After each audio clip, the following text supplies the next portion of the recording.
Welcome back to our channel maths is fun and आज हम लोग पढ़ने वाले हैं geography lesson number 3 exogenetic processes part 1 standard 9 का। तो सबसे पहले मैं इस चैप्टर का ओवरव्यू दे दूँ।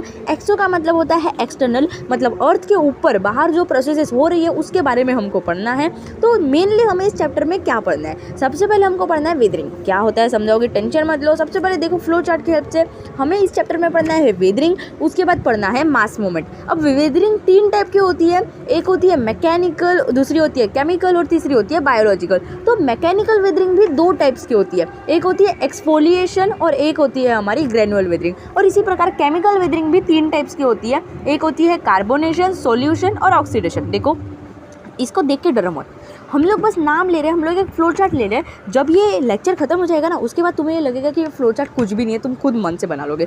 तो इसके बाद हमको देखना है बायोलॉजिकल वेदरिंग। तो देखो बायोलॉजिकल वेदरिंग कैसे होती है, बायो का मतलब होता है लिविंग थिंग्स, लिविंग फैक्टर्स, उसके कारण ही बायोलॉजिकल वेदरिंग होती है। वेदरिंग क्या होती है हम लोग समझेंगे, बट उसके पहले देखो भी हमको और पढ़ना है मास मूवमेंट। मास मूवमेंट के अंदर हमें 2 टाइप्स पढ़ना है, एक होता है रैपिड मास मूवमेंट, एक होता है स्लोअर मास मूवमेंट। तो अब देखो वेदरिंग क्या होती है।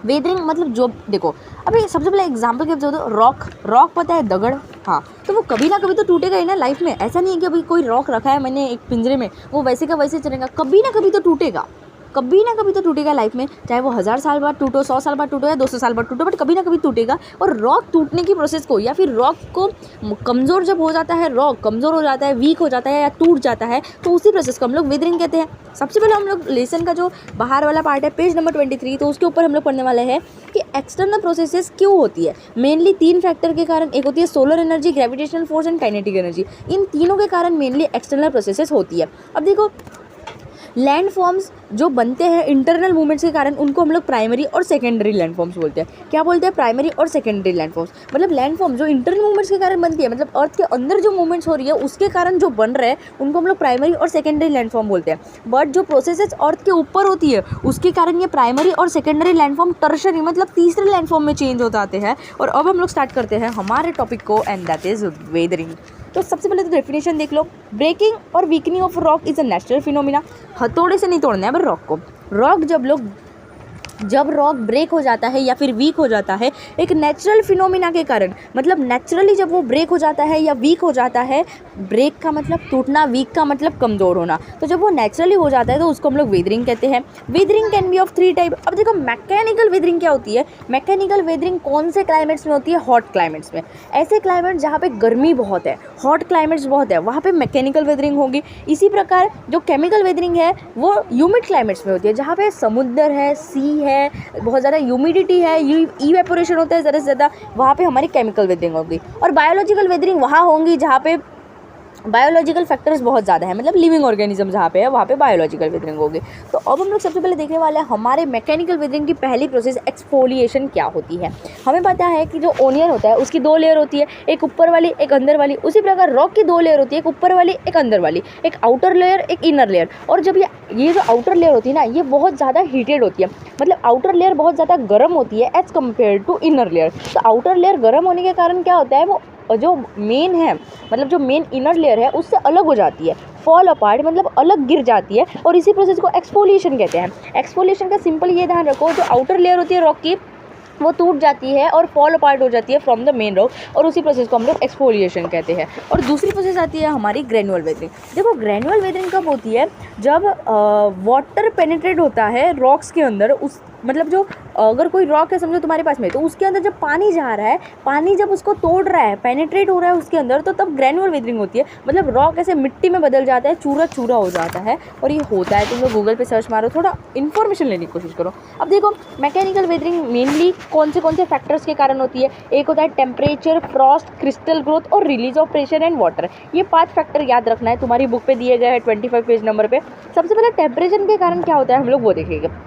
टेम्परेचर के कारण देखो क्या होता है, हमें ये पता है कि रॉक्स के अंदर बहुत सारे मिनरल्स होते हैं, आयरन होता है, कॉपर होता है, मैग्नीशियम होता है, जिंक होता है। तो क्या होता है ये जो मिनरल्स होते हैं कि नहीं, वो हीट के कारण कभी एक्सपांड होते हैं तो कभी कॉन्ट्रैक्ट होते हैं। मतलब कुछ ऐसे मिनरल्स होते हैं जो एक्सपांड होते हैं, कुछ ऐसे होते हैं जो कॉन्ट्रैक्ट होते हैं। और जब टेम्परेचर डिक्रीज हो जाता है तो इसी कारण क्या होता है कि कंटिन्यूसली वो एक्सपांड और कॉन्ट्रैक्ट होते रहते हैं, और इसके कारण रॉक के अंदर एक क्रैक डेवलप हो जाती है, और क्रैक डेवलप होने के कारण वो जो रॉक है वो टूटने लगता है। टेम्परेचर में बस इतना ध्यान रखना है कि जो मिनरल्स होते हैं वो एक्सपांड और कॉन्ट्रैक्ट होते होते हैं और वो कंटिन्यूसली होने के कारण रॉक के अंदर एक क्रैक्स हो जाते हैं डेवलप और उसके कारण हमारी विदरिंग होती है और ये ज़्यादा से ज़्यादा हॉट डेजर्ट्स में देखा जाता है। अब नेक्स्ट है फ्रॉस्ट। फ्रॉस्ट को समझने से पहले इतना समझो कि जो वाटर होता है कि नहीं, अगर वाटर को तुम लोग बर्फ़ में कन्वर्ट करते हो, उसको फ्रीज करते हो तो उसका जो वॉल्यूम है वो बढ़ जाता है। मतलब 1 लीटर पानी को अगर तुम लोग फ्रीज कर रहे हो, वो है एक ग्लास के अंदर, तो उसका जो वॉल्यूम है वो जो जितना है ना वो उससे बढ़ जाएगा। तो देखो रॉक के अंदर क्रैक्स होती है, उन क्रैक्स के अंदर जब वाटर चला जाता है, पानी जब चला जाता है तो वो पानी वहाँ पे जम जाता है और जब हमारा टेम्परेचर 0 डिग्री से कम हो जाता है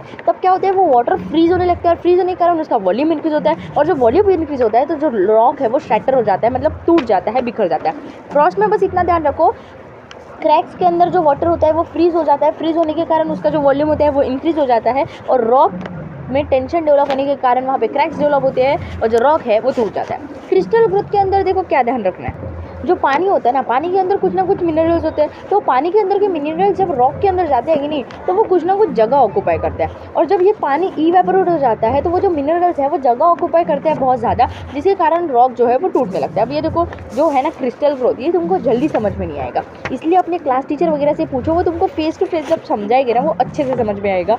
इतना पैसेज अपने क्लास टीचर से पूछ लेना। आगे बढ़ते हैं रिलीज ऑफ प्रेशर। देखो इतना ही नहीं कि टेम्परेचर, फ्रीजिंग ऑफ वाटर और क्रिस्टलाइजेशन यही इफेक्ट करता है रॉक ऑफ वेदरिंग को, बल्कि जो आउटर लेयर होती है जब वो इनर लेयर पे प्रेशर डालती है ना तब भी हमारी वेदरिंग होती है। मतलब जो आउटर लेयर है जब वो इनर लेयर के ऊपर प्रेशर डालती है तब भी हमारी वेदरिंग होती है। और इसी प्रकार वाटर के कारण भी वेदरिंग कैसी होती है हम लोग देखते हैं। देखो वाटर क्या होता है, जिन एरियाज में ज़्यादा रेनफॉल होता है वहीं पे ये वाटर के कारण वेदरिंग होंगे। मतलब ऐसे एरिया जहाँ पे बहुत ज़्यादा रेनफॉल होता है तो उसके कारण क्या होता है, जो वाटर है वो रॉक्स के अंदर पेनिट्रेट होने लगता है, मतलब रॉक्स के अंदर जाने लगता है और उनको तोड़ने लगता है और इसी को हम लोग बोलते हैं वेदरिंग। मतलब ग्रेनुअल वेदरिंग होती है कब, जब वाटर पेनिट्रेट करता है रॉक्स को, तब ग्रेनुअल वेदरिंग होती है। और इतना ही नहीं कि टेम्परेचर, अब देखो टेम्परेचर एंड वाटर जब दोनों भी रिस्पॉन्सिबल होते हैं वेदरिंग के लिए, मतलब टेम्परेचर के कारण हमने क्या देखा क्या कि रॉक्स के अंदर क्रैक्स डेवलप हो जाती है और जब रॉक के अंदर क्रैक्स डेवलप हो जाती है उनके अंदर जब वाटर जाता है तो वो अलग हो जाते हैं और इसी को हम लोग ब्लॉक डिसइंटीग्रेशन कहते हैं। अब देखो केमिकल वेदरिंग क्या होता है। Water plays an important role in chemical weathering. Chemical weathering के अंदर वाटर का ही रोल है पूरा, तीनों भी प्रोसेसेस पे जो मैंने बताई थी, कार्बोनेशन, सॉल्यूशन और ऑक्सीडेशन।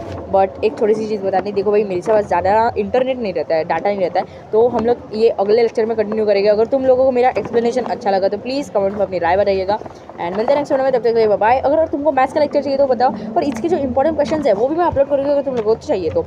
सो मिलते हैं नेक्स्ट वीडियो में, तब तक के लिए बाय, थैंक यू।